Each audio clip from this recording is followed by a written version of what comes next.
আসসালামু আলাইকুম everyone, welcome back to my channel. আশা করি সবাই ভালো আছেন। আজ আমি আপনাদের সাথে শেয়ার করব একটু ডিফারেন্ট টাইপের শীতের রোল বা পাপুলি পিঠা। এই পিঠাটা দেখতে যেমন সুন্দর, খেতে অনেক মজা। এখন আমি ভিতরের ফিলিংয়ের জন্য এখানে নিয়েছি 1 কাপের মতো গ্রেট করা নারকেল আর 1 কাপের চাইতে কিছুটা কম গুড়। প্রথমে আমি নারকেলগুলোকে প্রায় হাফ মিনিটের মতো নেড়ে চেড়ে এর মধ্যে দিয়ে দেব কিছুটা ডালচিনি আর এলাচি, এতে গ্রানটা খুবই সুন্দর আসে। এখন দিয়ে দিচ্ছি গুড় দেওয়ার পরে চুলার হিটটা লো মিডিয়ামের মাঝামাঝি রেখে কন্টিনিউয়াসলি নেড়ে চেড়ে সব কিছুই একসঙ্গে মিশিয়ে নেব। এরপর কিছুক্ষণ নাড়াচাড়া পর দেখা যাবে যে গুড় মেল্ট হয়ে এর থেকে কিছু পানি বের হচ্ছে। এই পর্যায়ে এসে আবারও কন্টিনিউয়াসলি নেড়ে চেড়ে একটু জোরে হয়ে গেলে চুলা থেকে নামিয়ে ঠান্ডা করে নেব। এখন অন্য একটা পানে দিয়ে দিচ্ছি আমি 2 কাপ বয়েল করা পানি, কেটলের বয়েল করা পানি। পানিতে একটা ব্লক আসলে এর মধ্যে দিয়ে দেব আমি হাফ টি স্পুনের মতো লবণ দিয়ে আবারও কিছুক্ষণ জাল করে নিয়ে এর মধ্যে দিয়ে দিচ্ছি আমি 2 কাপ চালের গুঁড়ো। আমি এখানে 2 কাপ শুকনো চালের গুঁড়া ইউজ করেছি। শপে যেগুলা পাওয়া যায় সেই চালের গুঁড়া দিয়ে এখন আমি পানির সাথে ভালোভাবে মিক্স করে নিচ্ছি। পানির সাথে ভালোভাবে মিশানোর পর এখন চুলার হিটটা আমি অফ করে দেব। চুলার হিটটা অফ করে দিয়ে এখন একটা লিড দিয়ে কভার করে রেখে দেব 5 মিনিটের জন্য। 5 মিনিট পর লিডটা তুলে নিয়ে গরম গরম অবস্থায় ডো তৈরি করে নিতে হবে। গরম অবস্থায় এগুলোতে হাত দিতে অনেকটা সাবধানে হাত দিতে হয়, অনেকটা কঠিন হয়ে যায়। তো তাই আমি এর মধ্যে প্রথমে গরম অবস্থায় আমি একটা স্পুন ইউজ করেছি। কেউ চাইলে এই পদ্ধতিটা ইউজ করতে পারেন। প্রথমে গরম অবস্থায় স্পুন ইউজ করলে হাতে যে গরম স্টিম সেটা আর হাতে লাগবে না, একটু ঠান্ডা হওয়ার পর হাত দিয়ে ইউজ করা যায়। তো আমি সেটাই ইউজ করেছি, তাতে আমার হাতে গরম স্টিমটা আর বেশি লাগেনি। আমি ইজিলি এই ডোটা মাখিয়ে নিতে পেরেছি। এখন সময় নিয়ে ডোগুলোকে ভালোভাবে মুতে নিতে হবে, আর ভালোভাবে মুতে নিলে আমরা যখন রুটি বেলে নেব তখন আর রুটিটা ফেটে যাবে না।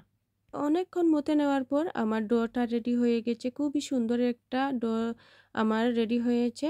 এখন বেলে নেওয়ার পালা। ডো তৈরি করার সময় হাতে সামান্য একটু তেল লাগিয়ে নিলে ডোটা খুবই সুন্দর এবং স্মুথ হয়। তো আমার ডোটা এখন রেডি হয়ে গেছে। এখন আমি এটাকে 2 ভাগে ভাগ করে নেব। এখন আমি একটা রুটি বানিয়ে নিচ্ছি, আর এই রুটিটা একটু বড় এবং মোটা হবে। আর এই পুলি পিঠা বানানোর জন্য আমাদেরকে রুটিটা একটু বড় এবং একটু মোটা হতে হবে। রুটি বেলার সময় চালের গুঁড়ো ইউজ করতে পারেন, এতে পিঠাগুলো খুবই ইজিলি বেলা যায়। এই রুটিগুলো লম্বালম্বিভাবে বেলে নিলে খুবই ভালো হয়।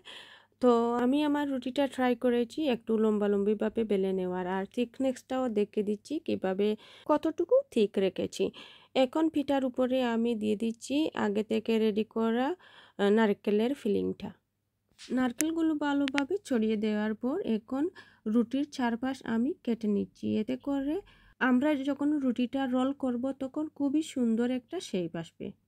রুটির চারপাশ কেটে নিয়ে স্কোয়ার শেপ করে নিয়েছি। এখন রুটিকে আলতোভাবে প্রেস করে সুন্দর করে রোল করে নেব। রোল করার সময় একটু সাবধানে রোল করতে হবে যেন রুটিটা ফেটে না যায়, আর ফেটে গেলে ভিতর থেকে যে আমরা নারকেলের ফিলিং দিয়েছি সেটা বের হয়ে যাবে। আর এই তো দেখতে পাচ্ছেন আমি এই রুটিটা কিভাবে রোল করে নিয়েছি। খুবই সুন্দরভাবে আমার রুটিটা আমি রোল করে নিয়েছি।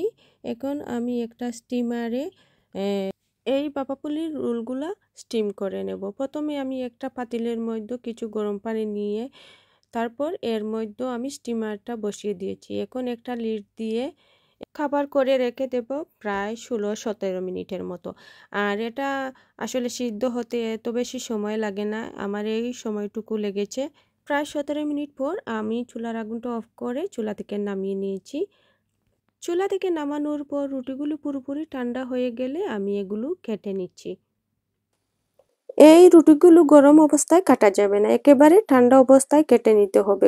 গরম অবস্থায় কাটলে এর শেপটা সুন্দর আসবে না, তাই ঠান্ডা অবস্থায় কেটে নেওয়াই ভালো। আর আমার এখানে 2 কাপ চালের গুঁড়া দিয়ে আমি 2টা রুটি বেলে নিয়েছি। আর 2টা রুটি দিয়ে 2টা রোল তৈরি করেছি।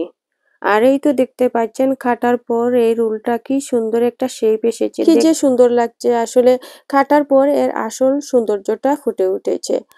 আর স্বাদের কথা কি বলবো, সবাই বাসায় বানাবেন আর ট্রাই করবেন, ইনশাআল্লাহ আপনাদেরও ভালো লাগবে। অনেক মজার এই পিঠাটা। আশা করি আমার এই রেসিপিটি আপনাদের ভালো লেগেছে, আর ভালো লাগলে অবশ্যই আমার চ্যানেলটাকে সাবস্ক্রাইব করবেন প্লিজ। সবার প্রতি অনুরোধ রইল। সবাই ভালো থাকবেন, সুস্থ থাকবেন। আল্লাহ হাফেজ।